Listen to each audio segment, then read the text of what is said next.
ಸಿದ್ದರಾಮಯ್ಯ ಸಂಪುಟದಲ್ಲಿ ಉಪಮುಖ್ಯಮಂತ್ರಿಯಾಗಿದ್ದ ಡಿಕೆ ಶಿವಕುಮಾರ್ ಸದ್ಯ ಮುಖ್ಯಮಂತ್ರಿ ಆಗ್ತಿದ್ದಾರೆ. ಡಿಕೆ ಪಟ್ಟಾಭಿಷೇಕಕ್ಕೆ ಇದೀಗ ಕ್ಷಣಗಣನೆ ಶುರುವಾಗಿದೆ. ಇವತ್ತು ಸಿಎಲ್ಪಿ ಸಭೆಯಲ್ಲಿ ಡಿಕೆ ಶಾಸಕಾಂಗ ಪಕ್ಷದ ನಾಯಕರನ್ನಾಗಿ ಆಯ್ಕೆಯಾಗಿದ್ದಾರೆ. ಜೂನ್ 3ರಂದು ಅಂತ ಅಂದ್ರೆ ಬುಧವಾರ ಸಂಜೆ ಡಿಕೆ ಪದಗ್ರಹಣ ನಡೆಯಲಿದೆ. ಹಾಗಾದ್ರೆ ಇವತ್ತು ಏನೆಲ್ಲ ಆಯ್ತು ಬನ್ನಿ ನೋಡೋಣ.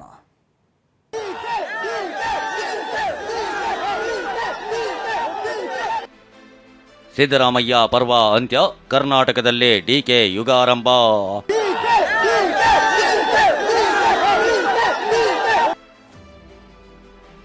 ಮುಖ್ಯಮಂತ್ರಿಯಾಗಿ ಡಿಕೆ ಶಿವಕುಮಾರ್ ಪಟ್ಟಾಭಿಷೇಕಕ್ಕೆ ಕ್ಷಣಗಣನೆ.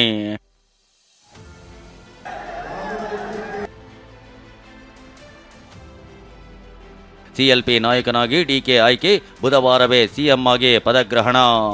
I would like to proudly announce that Karnataka Legislative Party unanimously elected DK Shivakumar. ಪಟ್ಟಾಭಿಷೇಕ. ಕರ್ನಾಟಕದ ಮುಖ್ಯಮಂತ್ರಿಯಾಗಿ ಡಿಕೆ ಶಿವಕುಮಾರ್ ಪಟ್ಟಾಭಿಷೇಕಕ್ಕೆ ಕ್ಷಣಗಣನೆ ಶುರುವಾಗಿದೆ. ಇಂದು ನಡೆದ ಸಿಎಲ್ಪಿ ಸಭೆಯಲ್ಲಿ ಅಧಿಕೃತವಾಗಿ ಡಿಸಿಎಂ ಡಿಕೆ ಕಾಂಗ್ರೆಸ್ ಶಾಸಕಾಂಗ ಪಕ್ಷದ ನಾಯಕನಾಗಿ ಆಯ್ಕೆಯಾಗಿದ್ದಾರೆ. ಅಷ್ಟೇ ಅಲ್ಲ, ಮುಖ್ಯಮಂತ್ರಿಯಾಗಿ ಪ್ರಮಾಣ ವಚನಕ್ಕೂ ಮುಹೂರ್ತ ಫಿಕ್ಸ್ ಆಗಿದೆ. ಬುಧವಾರವೇ ಅಂದ್ರೆ ಜೂನ್ 3ರಂದು ಕನಕಪುರ ಬಂಡಿ ಕಾಂಗ್ರೆಸ್ನ ಟ್ರಬಲ್ ಶೂಟರ್, ರಾಜಕೀಯ ಎದುರಾಳಿಗಳ ಪಾಲಿಗೆ ರಣಬೇಟೆಗಾರನಾಗಿರೋ ಡಿಕೆ ಕರ್ನಾಟಕದ 25ನೇ ಮುಖ್ಯಮಂತ್ರಿಯಾಗಿ ರಾಜ್ಯಭಾರ ಶುರು ಮಾಡಲಿದ್ದಾರೆ.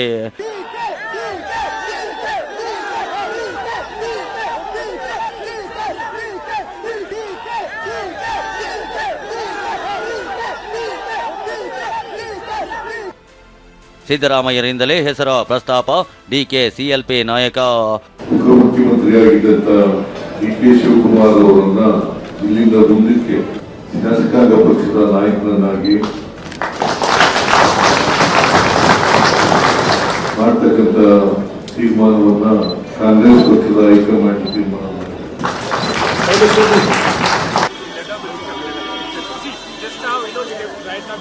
ಹೌದು, ಗುರುವಾರ ಸಿದ್ದರಾಮಯ್ಯ ತಮ್ಮ ಸಿಎಂ ಸ್ಥಾನಕ್ಕೆ ರಾಜೀನಾಮೆ ನೀಡಿದ್ರು.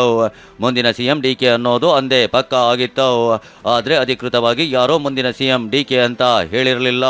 ಅದಕ್ಕಾಗಿ ಇಂದು ಸಂಜೆ ವಿಧಾನಸೌಧದಲ್ಲಿ ಕಾಂಗ್ರೆಸ್ ಶಾಸಕಾಂಗ ಪಕ್ಷದ ಸಭೆ ಆಯೋಜಿಸಲಾಗಿತ್ತು.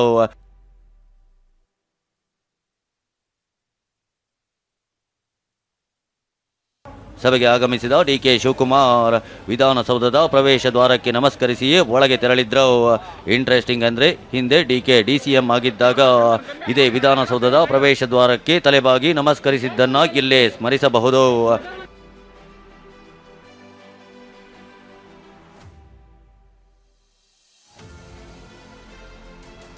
ಸಿಎಲ್ಪಿ ಸಭೆಗೆ ಹೈಕಮಾಂಡ್ನ ನಾಯಕರಾದ ಸುರ್ಜೇವಾಲಾ, ಕೆಸಿ ವೇಣುಗೋಪಾಲ್, ಜೈರಾಮ್ ರಮೇಶ್ ಕೂಡ ಆಗಮಿಸಿದ್ರು.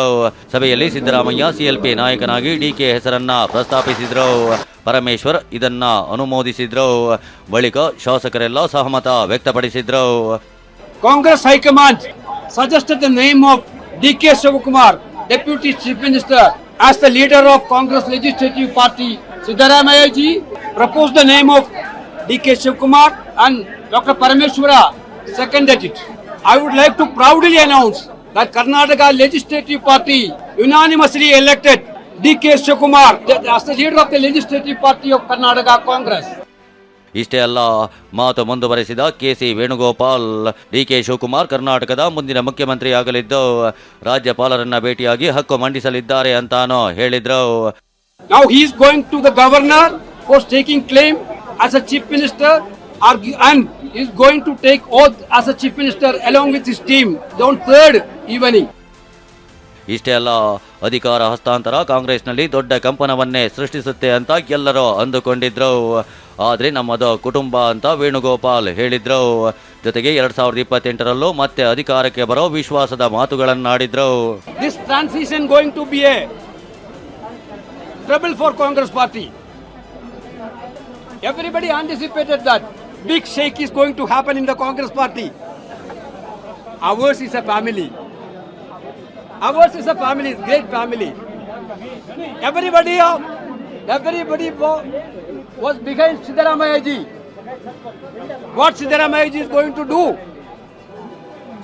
But with one word he replied, in his heart, only Congress is there. The decision of the Congress High Command, decision of the party is the decision of Siddaramaiah ji also. He proved it in a bigger way. June 3 ಸಂಜೆ 4:05 DK ಪದಗ್ರಹಣ. CLP ನಾಯಕನಾಗಿ ಆಯ್ಕೆಯಾದ DK ಸಭೆ ಬಳಿಕ ನೇರವಾಗಿ ಲೋಕಭವನಕ್ಕೆ ತೆರಳಿದ್ರು. ಬಳಿಕ ಸರ್ಕಾರದ ರಚನೆಗೆ ಹಕ್ಕು ಮಂಡಿಸಿದ್ರು. ಅಷ್ಟೇ ಅಲ್ಲ, ಡಿಕೆ ಜೂನ್ 3 ಬುಧವಾರ ಸಂಜೆ 4:05 ಮುಖ್ಯಮಂತ್ರಿಯಾಗಿ ಪ್ರಮಾಣ ವಚನ ಸ್ವೀಕರಿಸಲಿದ್ದಾರೆ. ಡಿಕೆಶಿ ಸಿಎಂ ಎಂದು ಪಕ್ಕಾ ಸುದ್ದಿ ಪ್ರಸಾರ ಮಾಡಿದ್ದ TV9. ಡಿಕೆಶಿ ಪ್ರಮಾಣ ವಚನ ಬಗ್ಗೆ TV9ನಲ್ಲಿ ಪಕ್ಕಾ ಮಾಹಿತಿ. ನಿಜವಾಯಿತು, TV9 ಬ್ರೇಕ್ ಮಾಡಿದ್ದ ಪಕ್ಕಾ ಸುದ್ದಿ. ಜೂನ್ 3ನೇ ತಾರೀಕು ಹೌದು, ರಾಜ್ಯ ರಾಜಕೀಯದ ಬೆಳವಣಿಗೆಗಳ ಬಗ್ಗೆ TV9 ನಿರಂತರವಾಗಿ ಪಕ್ಕಾ ಮತ್ತು ಖಚಿತ ಮಾಹಿತಿಯನ್ನೇ ನೀಡ್ತಾ ಇದೆ. ಅದರಲ್ಲೂ ಸಿದ್ದರಾಮಯ್ಯ ರಾಜೀನಾಮೆ ಕುರಿತ ಸುದ್ದಿಯನ್ನ ಮೊದಲು ಬ್ರೇಕ್ ಮಾಡಿದ್ದೆ ನಿಮ್ಮ TV9. ಅಷ್ಟೇ ಅಲ್ಲ, ಇಂದು ಬೆಳಗ್ಗೆ 10 ಗಂಟೆಗೆ ಬುಧವಾರವೇ ಡಿಕೆ ಪ್ರಮಾಣ ವಚನ ಸ್ವೀಕರಿಸಲಿದ್ದಾರೆ ಅನ್ನೋ ಪಕ್ಕಾ ಸುದ್ದಿಯನ್ನ ನೀಡಿತ್ತು. ಜೂನ್ 3ರಂದು ಡಿಕೆ ಶಿವಕುಮಾರ್ ಪ್ರಮಾಣ ವಚನ. ಬುಧವಾರ ಡಿಕೆಶಿ ಸಿಎಂ ಆಗಿ ಪ್ರಮಾಣ ವಚನ ಸಾಧ್ಯತೆಗಳು ಕಂಡು ಬರ್ತಾ ಇದೆ.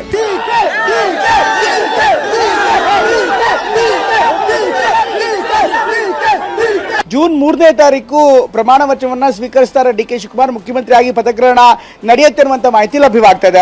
ಪ್ರಮಾಣ ವಚನದ ದಿನ ಮಾತ್ರವಲ್ಲ, ವಿಧಾನಸೌಧ ದ್ವಾರದ ಬದಲು ಲೋಕಭವನದ ಗ್ಲಾಸ್ ಹೌಸ್ನಲ್ಲೇ ಪ್ರಮಾಣ ವಚನ ಸಮಾರಂಭ ನಡೆಯಲಿದೆ ಅನ್ನೋ ಸುದ್ದಿಯನ್ನ ಮೊದಲು ಬ್ರೇಕ್ ಮಾಡಿದ್ದು ನಿಮ್ಮ TV9. TV9ಗೆ ಸಿಗ್ತಾ ಇರುವಂತಹ ಮಾಹಿತಿಯ ಪ್ರಕಾರ ರಾಜಭವನದಲ್ಲಿ ಪದಗ್ರಹಣ ಕಾರ್ಯಕ್ರಮ ನಡೆಯುತ್ತೆ ಅನ್ನುವಂತ ಮಾಹಿತಿ ಲಭ್ಯವಾಗ್ತಾ ಇದೆ. ರಾಜ್ಯಪಾಲರ ಕಚೇರಿಗೂ ಕೂಡ ಈಗಾಗಲೇ ಮಾಹಿತಿ ರವಾನೆ ಆಗಿದೆ.